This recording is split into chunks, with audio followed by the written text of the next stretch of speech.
కొంచెం సేపు మనం నిజాలు మాట్లాడుకుంటే టాలీవుడ్ టాప్ స్టార్స్‌లోని అందరికంటే వెనకబడింది పవన్ కళ్యాణే. ఎందుకంటే అందరూ pan India thought is a pan world వెళ్తుంటే ఇంకా ఇద్దరు హీరోయిన్‌లు 4 ఫైట్‌లు, 4 సాంగులు అలాగే రీమేక్‌ల దగ్గరే ఆగిపోయారు. దానివల్లే అతని కలెక్షన్స్ కూడా చాలా చోట్ల ఆగిపోతున్నాయి.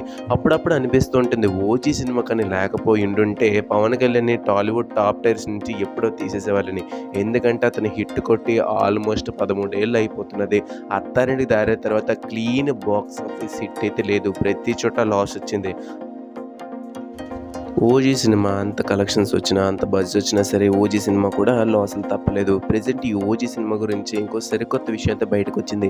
అదే మనకి 'డకైట్' తోటి. అంటే 'ఓజీకి, 'డకైట్‌కి' ఏంటి సంబంధం అంటే మనకి చిన్న కంపారిజన్ చూడండి. మనకి 'డకైట్' మూవీ హిందీలో కూడా రిలీజ్ అయింది. మనకి డైరెక్ట్ హిందీ, తెలుగు కలిపి స్పాంటేనియస్‌గా రిలీజ్ చేశారు. మనకి హిందీలో 1,50,00,000 అయితే సంపాదించింది 'డకైట్' ఒకటో రోజున. మరి 'ఓజీ' కూడా హిందీలో రిలీజ్ చేశారు. ఎందుకంటే ఇమ్రాన్ హష్మి ఉన్నారు.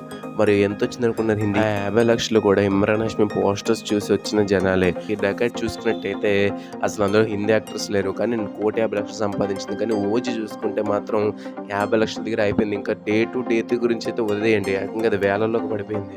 సో, మనకి 1,00,000 నుండి వేలల్లోకి అయితే పడిపోయే రేంజ్‌లో కలెక్షన్స్ అయితే పడిపోయాయన్నమాట. ఇది సీరియస్‌గా పవన్ కళ్యాణ్ గారి సెలక్షన్‌ని చూపిస్తుంది. సో, మనకి 'డకాయిట్' మూవీకి 'ఓజీ' మూవీకి ఇప్పుడు కంపారిజన్ చేస్తూ ఎలా ఉండే పవన్ కళ్యాణ్ ఎలా అయిపోయారు, మనకు కలెక్షన్స్ రావట్లేదు, ఎవరో తెలియని 'శేష్' మూవీకి హిందీ జనాలు ఇంట్రెస్ట్ చూపిస్తున్నా కానీ పవన్ కళ్యాణ్ మూవీకి ఇంట్రెస్ట్ చూపించట్లేదని అయితే అంటున్నారు. ఈ కంపారిజన్‌పై మీ అభిప్రాయం ఏంటో కింద కామెంట్ చేయడం మాత్రం మర్చిపోకండి. వీడియో మీకు నచ్చితే లైక్ చేసి షేర్ చేయండి. ఇంకొన్ని వీడియో కోసం మన ఛానల్ సబ్స్క్రైబ్ చేసుకోండి. Thank you for watching video. జై హింద్.